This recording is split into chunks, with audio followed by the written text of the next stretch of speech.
Wacana reshuffle Kabinet Indonesia Maju kembali menguat 3 bulan menjelang berakhirnya masa kepemimpinan dari Presiden Joko Widodo. Menteri dari PDP disebut-sebut menjadi salah satu yang akan terancam terkena kocok ulang ini, apalagi di tengah pertemuan serta merapatnya partai politik ke koalisi Indonesia Maju. Jadi apakah PDP akan ditinggalkan sendirian? Dan untuk membahasnya sudah bersama kami 2 orang narasumber, ada juru bicara PD Perjuangan Ciko Hakim, serta Bendahara Umum Projo Panel Baru. Selamat malam Bang Ciko, Bang Panel, apa kabar? Selamat malam. Selamat. Sehat-sehat semua ya. Waalaikumsalam. Alhamdulillah dalam kondisi sehat. Abang-abang sekalian, saya langsung ke Bang Ciko kalau begitu. Jadi artinya PDIP menanggapi seperti apa ketika dianggap Menteri PDIP menjadi ya salah satu yang kemudian akan terkena kocok ulang nanti begitu Bang? Nggak pernah menjadi masalah bagi kami karena PDI Perjuangan menganggap keberadaan kader-kader kita di kementerian atau di kabinet adalah bagian dari sumbangsih PDI Perjuangan maupun sosok yang bekerja di kabinet itu kepada negara, bangsa, dan rakyat Indonesia secara keseluruhan. Itu yang pertama.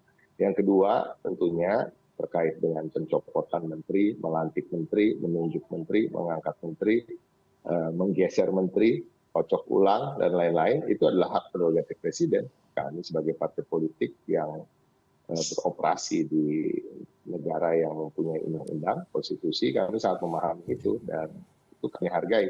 Jadi pada prinsipnya apapun yang akan dilakukan oleh presiden, siapapun dia, ketika dia merasa ada kebutuhan untuk tidak lagi membutuhkan salah satu menterinya di kabinet, baik itu dari partai politik lain maupun dari partai politik kami, itu nggak ada masalah.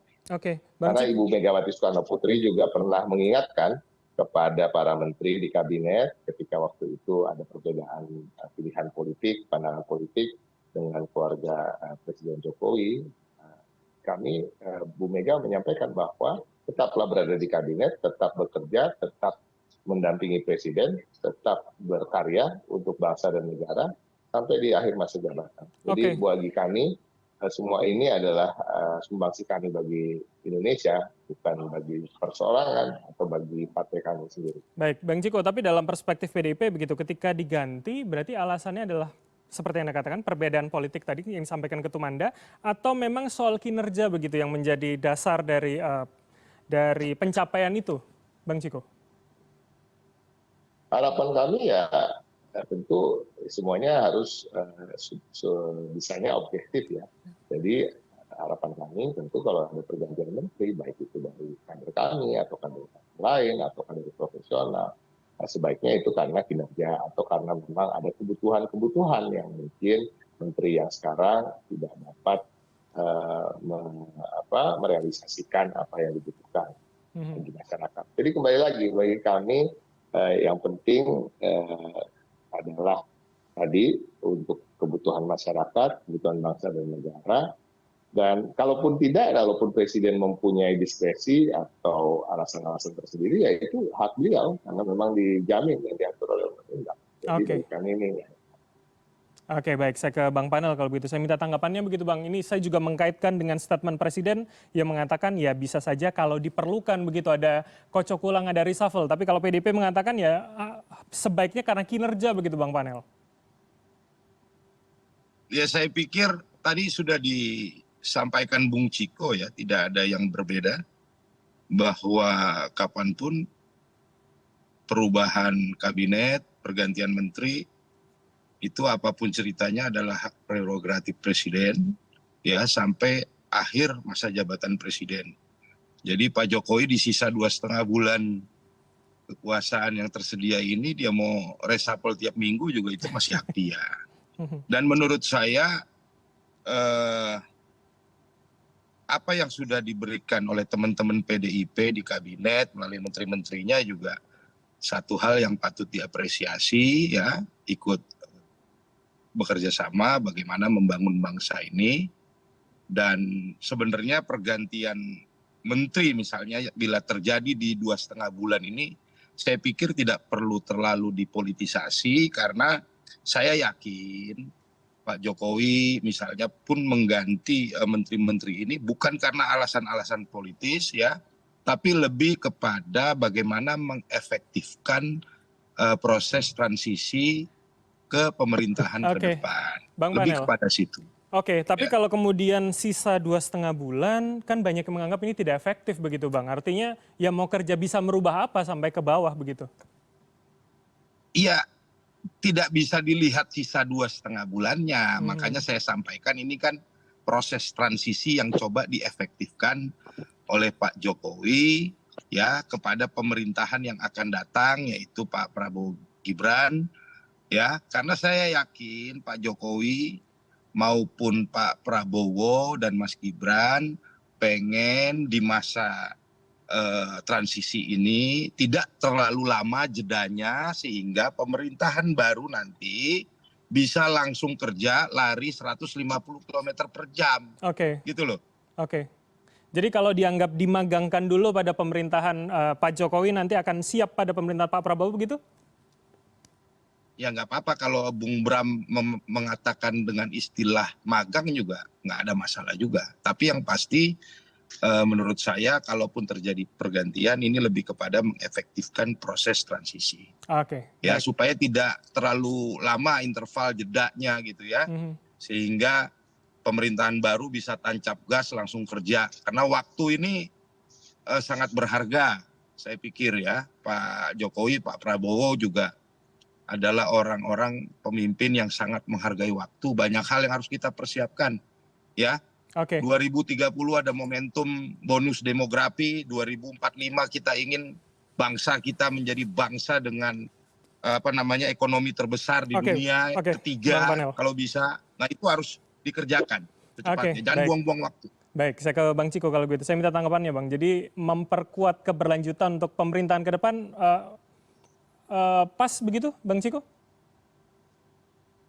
Ya, saya rasa yang lebih tahu alasan utamanya tentu Pak Jokowi sendiri ya. Tapi tadi kita hargai pendapat dari Bung Panel walaupun saya agak berbeda. Karena menurut kami transisi dari satu pemerintahan ke pemerintahan yang lain itu bukan hanya baru terjadi di masa yang sekarang. Transisi di masa reformasi ini sering terjadi, udah beberapa presiden sudah terpilih, bahkan presiden sudah digantikan dan tidak pernah ada masalah-masalah yang berarti bila memang harus menunggu beberapa bulan. Tetapi kembali lagi, ini kan diskresi, ini semua menjadi hak prerogatif. Jadi presiden tentu berhak mempunyai alasan-alasan sendiri. Namun tentunya ya kami sebagai rakyat biasa, sebagai partai politik juga ingin memberikan edukasi kepada masyarakat bahwa sebaiknya apapun itu yang menjadikan alasan ya harus berbasis pada kepentingan rakyat. Tapi kalau memang kepentingan rakyat salah satunya adalah supaya transisi itu berjalan smooth atau mulus, ya masalah juga. Jadi bagi kami terkait dengan pergantian, reshuffle ini nggak terlalu menjadi masalah. PDI Perjuangan hari-hari ini fokus terhadap menghadapi Pilkada 2024 yang sebentar ini. Kita fokus untuk dalam waktu sisa beberapa bulan lagi juga mengingatkan kader-kader senior kami, kader-kader terbaik kami yang berada di kabinet untuk bekerja yang sebaik-baiknya. Itu aja. Oke, jadi tidak masalah bagi PDP ya Bang? Tidak ada reshuffle, dunia masih berputar.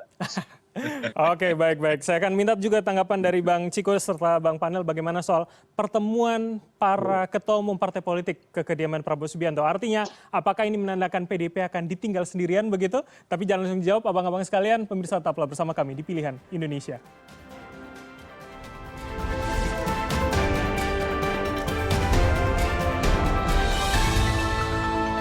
Anda masih bersama kami di Pilihan Indonesia dan sebelum saya kembali mengkonfirmasi kepada para narasumber, saya akan putarkan terlebih dahulu statement dari Presiden terpilih Prabowo Subianto berikut ini.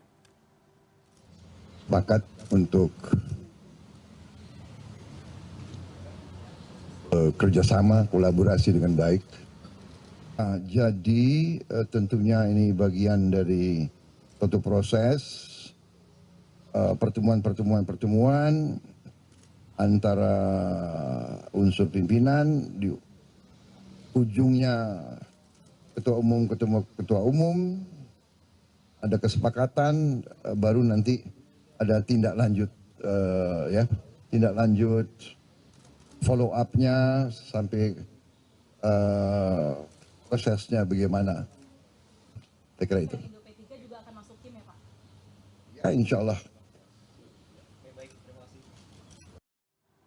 Baik, jadi artinya dengan pertemuan para ketum ini memperjelas begitu ya bagaimana posisi Pak Prabowo tadi mengatakan terakhir adalah insya Allah P3 dan juga Perindo begitu akan bergabung, artinya Kim plus plus. Begitu. Oke, saya akan minta tanggapan dari Bang Ciko terlebih dahulu. Jadi artinya PDIP akan sendirian saja, tidak masalah Bang?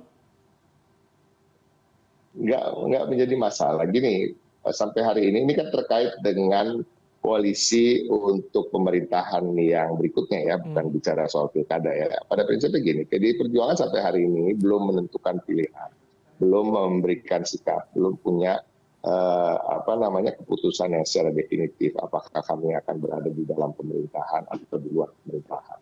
Dan karena memang itu tadi saya sampaikan sebelumnya bahwa fokus-fokus kami hari ini adalah pilkada 2024. Kami juga tidak dalam posisi yang harus terburu-buru.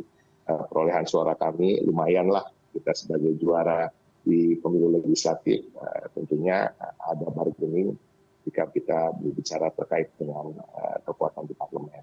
Namun pada prinsipnya ini kembali lagi setiap partai kan memiliki karakternya masing-masing. Kami tidak mengatakan karakter kami lebih baik dengan karakter partai yang lain, tapi kita memiliki karakter sendiri. Karakter kami adalah kami tidak ingin terlalu pusing dengan manuver partai lain. Kami lebih pusing dengan masalah-masalah yang sedang kami hadapi sendiri. Okay. Kami ingin direpotkan dengan hal-hal yang lebih substantif dan lebih strategis dalam jangka pendek. Dan jangka panjangnya tentu tetap kita pikirkan. Karena kita tahu hubungan Ibu Megawati Soekarno Putri dengan Pak Prabowo sendiri tidak ada masalah. Oke, hubungan Bang. kami dengan Partai Gerindra sehariannya juga tidak ada masalah. Jadi pada prinsipnya apapun itu komunikasi akan tetap terjalin dan kita hargai pilihan-pilihan dari partai-partai politik lain. Jadi kalau Anda mengatakan tidak terburu-buru, masih fokus pilkada, setelah pilkada bisa jadi begitu ya Bang? Segala hal itu mungkin dalam politik, ya kan? Segala hal sangat mungkin terkait dengan itu, tapi saya tidak bisa mendahului keputusan. Nah kita lihat aja nanti, kita lihat apa yang hari ini, yang besok kita lihat besok. Oke, baik. Saya ke Bang Panel kalau begitu. Jadi artinya Bang Panel ini cukup banyak pendatang baru. Anda sebagai dari Projo yang memang sudah dari awal begitu bersama dengan Pak Prabowo dan juga Mas Gibran, artinya tidak masalah begitu. Kemudian untuk lebih memperlebar lagi begitu koalisinya. Ya, apa yang disampaikan oleh Pak Prabowo Subianto tadi, saya pikir Projo juga memandang hal yang sama. Karena dalam maklumat Projo yang disampaikan pada saat Projo declare dukung Prabowo di Kertanegara 4, itu salah satu poinnya yang kita sampaikan dalam maklumat itu adalah bahwa bangsa kita ini perlu melakukan satu konsolidasi. Ya, yang berujung persatuan nasional itu sangat dibutuhkan. Karena itu syarat mutlak bagi lompatan sebuah bangsa.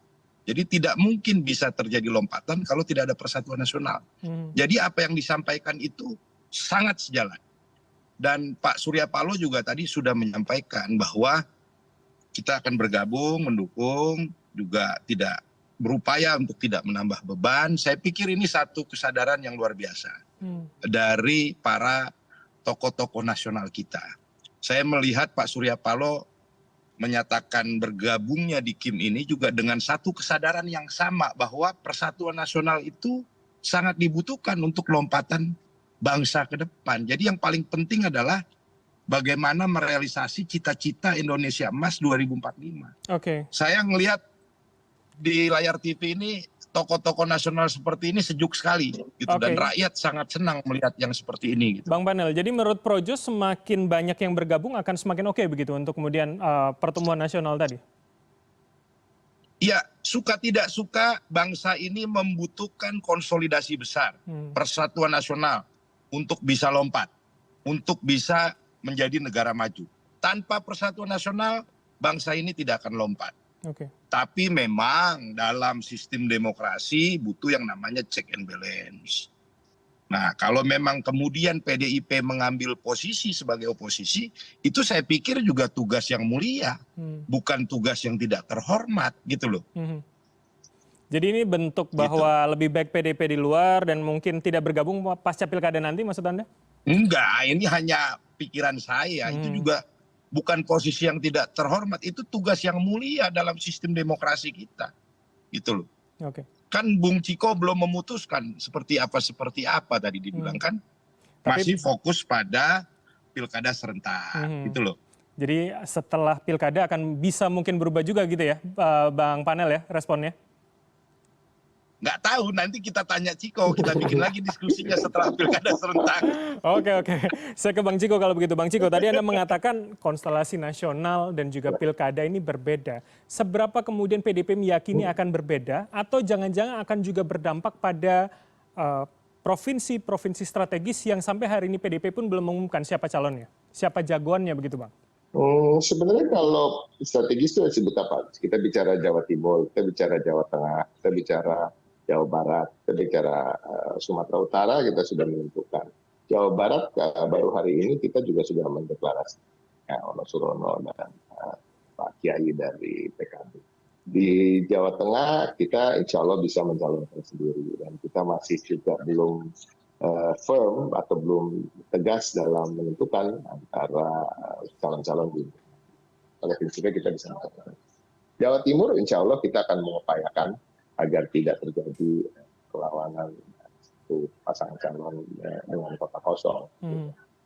Prinsipnya di daerah lain kemarin kita baru mengeluarkan surat rekomendasi dan surat tugas total di gelombang pertama itu ada 305. Di 305 itu di beberapa kabupaten kota, partai-partai seperti Gerindra, Golkar yang bergabung di KIM itu banyak mendukung calon-calon kepala daerah dari kami. Dan calon wakil kepala daerahnya ada yang sebagian dari partai-partai yang disebut berada di koalisi Indonesia Maju. Di tingkatan gubernur juga begitu, ada beberapa, bahkan itu beragam sekali, bahkan sampai PKS, Nasdem, PKB juga ada. Dan di kabupaten kota juga begitu. Jadi pada prinsipnya kita tidak bisa betul-betul menarik garis lurus antara koalisi di pemerintahan ke depan, kemudian juga diterjemahkan juga menjadi koalisi yang pasti di kelas pilkada dari kabupaten kota maupun provinsi. Tapi memang kalau khusus di Jakarta ya kita melihat ada kecenderungan itu. Tapi itu juga nggak masalah. Jadi memang tidak melanggar aturan. Namun tentu hakikat demokrasi ini kan salah satunya adanya alternatif pilihan. Alternatif pilihan ini tentunya diberikan wewenangnya kepada para partai politik.